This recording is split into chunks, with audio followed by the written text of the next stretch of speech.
everyone. Welcome to the Stock Market Morning Prep video for Monday, December 15th. Red across the board on Friday due to crude oil. It's continuing selling off. We had big dump in crude. Markets really spooked by the crude oil sell-off. So we're down since June, I think 42%. Very big and dramatic sell-off in crude oil. A lot of jobs are going to be lost if we don't get some stabilization. I'm going to show a chart where I think we might see some sort of a bounce, but rest assured, guys, if you are not experienced in trading counter trend, especially in crude oil, I would definitely stay away. It's a very fast trading market right now, and there's a lot of fear in there, so there's going to be a lot of volatility. So for the purpose of analysis, I think that would be the best thing. Obviously, if you are experienced, and feel free to indulge. But let's take a look at a few things here. I want to talk about seasonality trends. You know, I'm a big seasonal guy. I like to look at the trends, Traders Almanac, and they're pretty accurate. And despite of the big sell-off that we've had last week, you know, I know it sounds crazy, but right now gains of 75%. The market in the past 20 years have gained at least 0.58%. For the week going into Christmas. Okay, so we've had those are pretty decent statistics. Tax loss selling usually ends right around now, the 12:15. Usually starts at around 12:05 to 12:15, give or take a day or two. And then you also have quadruple witching that's coming up, and that's also showed 75% of gains over the past 20 years of also right around 0.6%. So that's pretty good statistics. I mean, obviously, we're going to get some volatility. We're going to get some movement in the markets. There's no question about that. But I do think that I'm not looking at any type of major sell-off, especially if we could get some stabilization in crude. If crude can stabilize, and we are at a pretty critical juncture here in crude where we might be able to stabilize going into this week. So let's go right into the charts.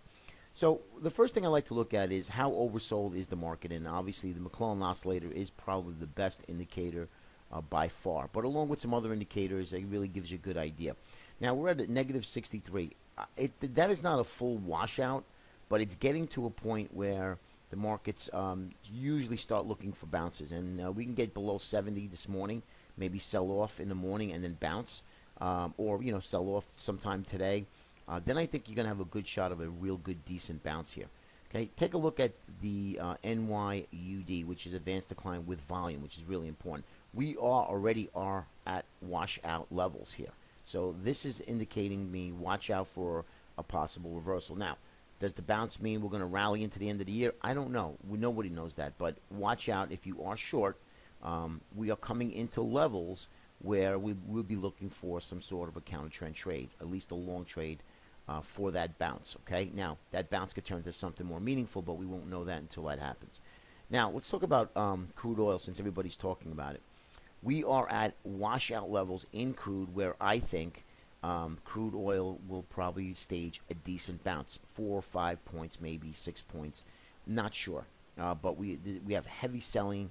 And this is a very dangerous trade because you're counter trend trading, but it's pretty reliable. The bullish percent ENER basing off of a point and figure chart, as you can see here, we're at 2.33%. Zero, you can't go any lower than zero, so we're there now.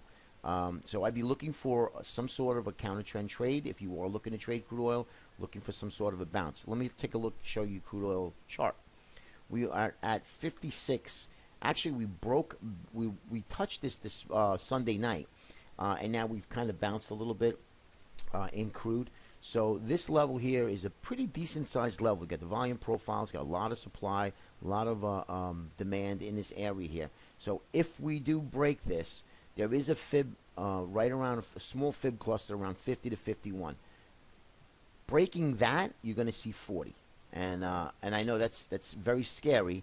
But that may happen. And is it going to happen? Again, nobody knows. I'm just giving you levels, important levels to look at. 56 and then 50, 51 is a cluster, and then again 40, and then probably right around 45 would be the area of crude oil. Okay, so write that down. Keep an eye on it. We're extremely oversold. It's like that rubber band. We should get a violent push to the upside in crude at one point. Okay, but again, we want to wait for that trigger and wait for that signal. Follow your trading plan. That's the most important thing I can tell you. Okay, now let's go right into the indexes. The weekly charts in the spiders, the diamonds, the Russell, the Nasdaq, they all look fine. They all look healthy. So there's really no reason to get excited that we're starting a big correction. I don't think if that's going to happen, it's going to happen in 2015. I really don't think that's going to happen now. But something to keep an eye on, okay? So here's the SPIDA weekly chart. You can see, still in an uptrend, making higher highs and higher lows. But when you get to the daily chart, obviously, the daily chart is really horrible. Here's that November 1st gap up. We're sitting there now. This level has to hold, the 200. Has to hold. If it breaks below that, then I think at one point in time, you're going to test that 200-day moving average of 195.24. You can see now this is good because we've unwounded a lot of this overbought reading in the RSI and the MACD. All right, and we had some higher than expected volume, but you could see just 1 week of trading wipes out a whole month of gains. So this needs to hold here. This is critical levels. Okay. Now, obviously, you could see the diamonds, which is the Dow Jones, really took it on the chin. Again, this is the November 1st gap up. This area needs to hold as well. If not, you're going to come into some small areas of support, but the ultimate test would be the 200 again, if these levels don't hold. Transports, okay, the transports, apologize. Transports here took out the lows, took out this previous low, and now it's going to test the 50. Again, if we lose the 50, then I think we're going to see this area here coming in at right around 149, 150-ish, okay? And that's the transports, if we lose that 50. So this is going to be a critical area, 157.85. That's going to need to hold as well. Okay, now the IWMs. IWMs come into seasonal strength as well in this next 2 weeks. So this is going to be a big area here. We're sitting just underneath the 50-day moving average, and we're on this sideways consolidation, little sideways channel here that you can see. We're just sitting on that right now. And that's going to need to hold today. We need to see a bounce in the IWMs to get back above the 50 and really push this market higher. This would probably lead if we can get some momentum in the IWMs. But again, very, very quiet. I would not rule out another sell-off prior to a bounce. We also have FOMC coming out on Wednesday. So FOMC, maybe we get through that and then we start to rally. So let's see what happens. But remember, guys, when in doubt, cash is a position. Remember that. Qs, last is Qs, and as you can see, this area again is going to need to hold, which is just on top of the 50-day moving average. So different levels. You got some of these asset classes that we're looking at, and these indices are above the 50, and some of them are below. But keep an eye on crude. Keep an eye on the dollar.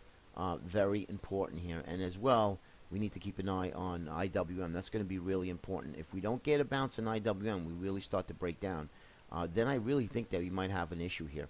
And especially if crude oil does not follow at least some sort of a dead cat bounce to the upside. All right? Be safe out there, and we'll speak to you tomorrow. Have a great day, everybody.